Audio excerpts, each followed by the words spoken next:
여러분 안녕하세요. 마침내 Part 15, 오직 하나의 파트를 남겨두는 끝으로 가고 있습니다.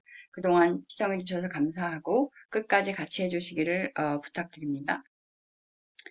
사람은 완벽을 위해 시작해놓고 조금 지나면 작은 결과에 만족하는 경향이 있다. 그리고는 나는 성자가 되려고 했던 것이 아니다. 단지 조금 더 도덕적인 사람이 되려고 했을 뿐이다 라고 말한다. 그리고는 이것이 겸손인 줄 안다. 하지만 이것은 신 앞에서는 대단한 오만이다. 우리가 신의 완벽함을 향해 끝까지 따르겠다 할 때 그것이 순종이요 겸손이다. 완벽은 불가능하다 생각할 때 우리는 겁쟁이이고 게으른 것이다. 우리가 그렇게 되기를 요구한 것은 아니지만 우리가 그리스도 앞에 행복했을 때는 우리가 어떻게 변할지를 그에게 주문하고 요구하는 것이 아니라 오롯이 맡겨야 한다. 신이 우리를 어떻게 바꿔놓을지는 그가 결정한다. 화가는 자신의 그림을 어떻게 그릴지 안다. 신은 우리가 엄마 뱃속에 있을 때부터 우리의 삶을 어떻게 이끌지 안다. 완벽은 이 세상에 없다. 하물며 우리는 신 없이 우리 힘만으로 24시간 이상 도덕성을 지켜낼 수 있는 능력도 없다. 우리는 다음 생에서 완벽해질 것임에 틀림없다. 하지만 신은 이 세상에서 우리를 최대한 많이 변화시키려고 한다. 그러므로 힘든 시간이 다가오면 놀라지 말아야 한다.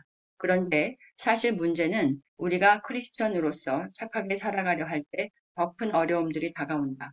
이들은 우리를 이해할 수 없게 한다. 하지만 이 어려움들이 단지 우리를 적당히 변화시키려는 것으로 끝내는 것이 아니라 완벽하게 하려는 신의 계획임을 알아야 한다.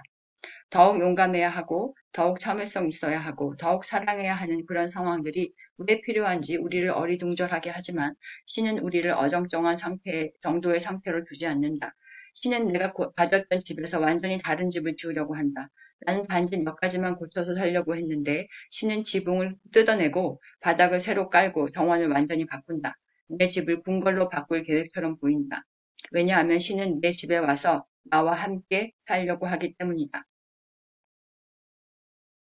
그렇다면 신은 왜 우리를 그런 계획에 복종하도록 하려고 하는가? 신은 우리를 너희들은 신이라고 명했다. 시편 82, 6절. 신은 우리가 그를 영접하여 신의 모습을 온전하게 드러낼 수 있는 그의 거울이 되도록 만들 생각을 갖고 있다. 그래서 이 과정은 고달프지만 크리스천의 삶은 바로 그런 것이다. 인간이 완벽하게 변화되는 순간은 이 세상에서는 이루어지지 않을 것이다. 죽음 전까지 얼마나 변할 것인지 그 역시 확실하지 않다. 많은 사람들이 크리스천이라면 그래도 안 믿는 사람들보다 더 도덕적이어야만 하지 않는가 묻곤 한다. 그런데 실제 그렇지 않은 경우도 많다. 이 질문에 대한 답은 두 가지로 생각해 볼 수 있다. 첫째, 만약 크리스천이 되었는데도 여전히 바뀌지 않고 악한 행동을 한다면 자신이 크리스천이라 믿는 것 자체가 착각이다. 형식적으로 개종을 했거나 종교에 좀 관심이 있는 정도이지 그 사람은 크리스천이 아니다. 실질적인 행동이 따르지 않으면 크리스천이라 할 수 없다. 더 나은 것 같은데 온도계가 여전히 열나는 상태를 보인다면 그건 아직도 아픈 거다. 외부로 드러나는 크리스천의 행동은 분명 중요하다. 나무는 그 열매로 알아본다. 이런 크리스천이 하는 행동 때문에 기독교가 비판당하는 경우가 많다. 물론 이때 안 믿는 사람들은 기독교에 대한 의문을 품게 된다. 둘째, 그럼에도 크리스천이라면 다른 사람보다 더 도덕적이어야 하지 않겠냐는 질문에 대한 답은 그리 단순한 것이 아니다라고 말할 수 있다. 왜냐하면 크리스천이 된다고 삶을 단숨에 개선할 수 있는 것은 아니기 때문이다. 크리스천이라고 그렇지 않은 사람보다 더 선하고 도덕적이어야 한다는 이분법이 성립하기 힘든 이유는 다음과 같다. 첫째, 크리스천에서 살피하려는 사람들이 아직도 그들을 크리스천이라 부르고 크리스천으로 개종하려는 의도를 가진 사람들은 아직 그들을 크리스천이라 부르지 않으니 그들의 겉으로 드러나는 사회적 명칭만으로 그들을 크리스천이라고 부르는 것은 일단 어폐가 있다. 그리고 크리스천이 아니지만 크리스천의 삶에 깊게 연결된 사람들도 있어서 그들은 오히려 훨씬 진정한 크리스천에 가까우며 혹은 다른 종교를 믿지만 신의 비밀스러운 의도로 그들 종교의 기독교 정신이 나오는 영향을 미치는 사람은 이미 예수를 모르면서도 예수인 것이나 다름없다. 예를 들면 불교의 교리는 자비를 비롯하여 기타 기독교와 접목되는 부분이 있으니 그들을 넌 크리스천이라는 카테고리에 넣는 것은 불합리하다. 마치 간디나 달라이 라마 같은 사람들이 그렇다. 여자와 남자를 구분하거나 고양이와 개를 구분하는 이유는 그 카테고리가 분명하기 때문이지만 기독교는 자신을 신자로 내세우면서 실은 그렇지 않을 수도 있으므로 단지 기독교에 속했다는 주장에 따라서 그가 크리스천이라고 확정지을 수 없다. There are people who do not accept the full Christian doctrine about Christ, but who are so strongly attracted by him that they are his in a much deeper sense than they themselves understand. There are people in other religions who are being led by God's secret influence to concentrate on those parts of their religion which are in agreement with Christianity and who thus belong to Christ without knowing it. For example, a Buddhist goodwill may be led to concentrate more and more on the Buddhist teaching about mercy. Consequently, it is not much use trying to make a judgment about the Christians and the non-Christians in the mass. In the some use comparing cats and dogs, or even men and women in the mass, because there one knows definitely which is which. Also, an animal does not turn either slowly or suddenly from the dog into a cat. But when we are comparing Christians in general with non-Christians in general, we are usually not thinking about the real people whom we know at all, but only about the two vague ideas which we have got from novels and newspapers. If you want to compare the bad Christian and the good artist, you must think about the two real specimens whom you have actually met. Unless we come down to brass tacks in that way, we shall only be wasting time. 둘째, 이런 경우를 생각해 보자. 어떤 사람이 크리스천이 된다면 적어도 그 이전보다는 분명 더 나아진 사람이 된다는 사실이다.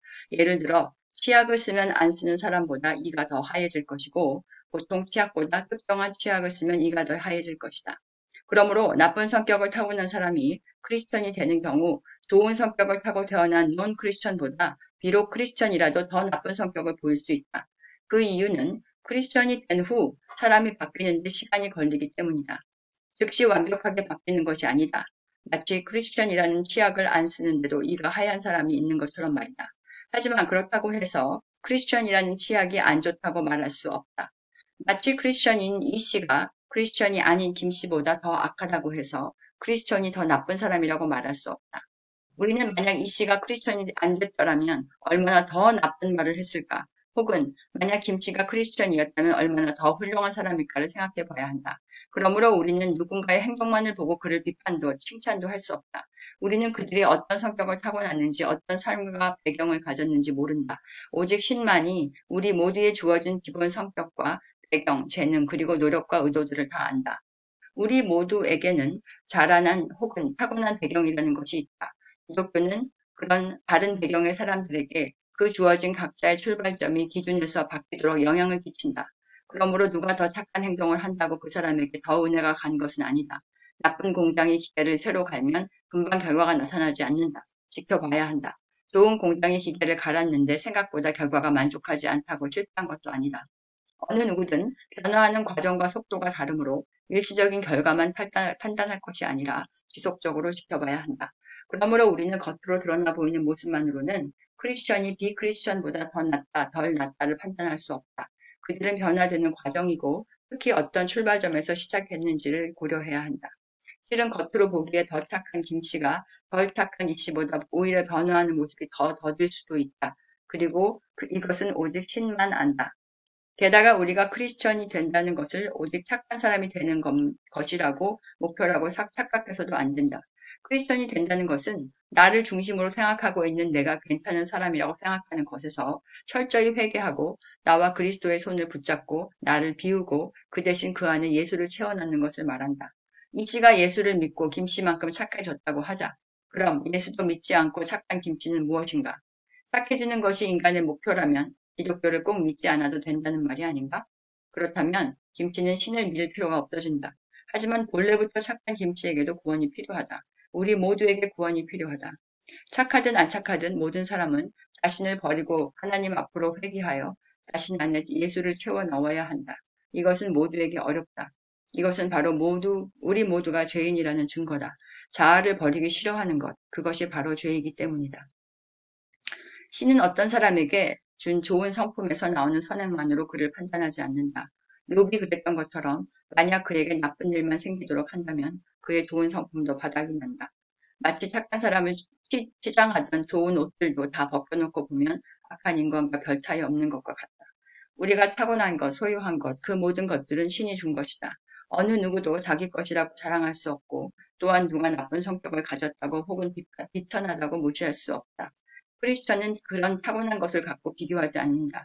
신이 무조건으로 준 것들에 감사하지 않고 내가 성취한 것이라 자랑한다면 외부 상황이 어려워졌을 때 그 착한 사람의 태도는 여지없이 변한다.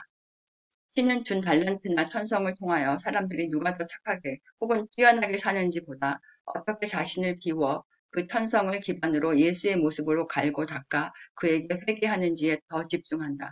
물론 좋은 성품을 타고난 사람은 착하게 사는 것이 자연스럽고 쉬울 것이며 나쁜 성품을 갖고 태어난 사람은 아주 작은 선행도 하기 힘들 것이다. 그러므로 타고난 성품을 바탕으로 그들의 좋고 나쁨을 판단하는 것은 공정하지 못하다. 크리스천이 된다는 것은 사람이 얼마나 착하게 되느냐보다 나라는 자기의식을 지우고 그 자리에 자발적으로 예수를 영접하는가에 있다. 나침반은 저절로 바른 위치를 가리키고 다른 동물들은 그 본능대로 행하지만 인간이라는 나침반은 그렇지 않다. 신이 인간에게 준 자유의지로 스스로 신을 받아들여야 한다. 신은 자신의 일을 하도록 인간을 부를 수는 있지만 그렇게 하라고 명령하지는 않는다. 그것은 자유의지가 아니기 때문이다. 이런 의미에서 좋은 성품을 타고났거나 부유한 사람들이 하나님 앞으로 회개하기가 더 어렵다. 그들은 마치 욥이 그랬던 것처럼 자신들이 누리는 부귀영화와 좋은 성품이 신에게서 온 것인 줄 잊는다. 마치 태양이 있어야 온 무지개 색이 보이는 것처럼 햇빛이 사라진다면 모든 아름다움은 사라진다.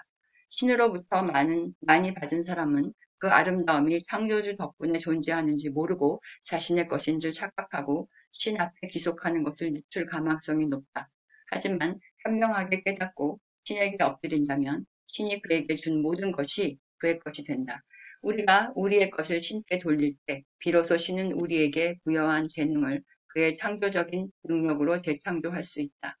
우리가 모든 것을 붙들고 있을 때 그것은 바로 그 재능을 잃는 것이 된다. 왜냐하면 인간에게 다른 외부적인 어려움이 왔을 때 그 재능을 발휘할 수 없게 되는 나약함이 있기 때문이다. 우리가 그 재능을 신에게 돌리고 경배할 때 우리 안에서 일하는 신이 그것을 우리를 통해 마음껏 씀으로써 그 재능은 진정한 우리의 소유가 될 수 있다. 오늘은 여기까지 하겠습니다. 그러면 다음번에 맨 마지막 파트 16으로 마치게 되겠습니다. 여기까지 시청해주신 여러분 끝까지 들어주셨으면 감사하겠습니다. 그럼 안녕히 계십시오.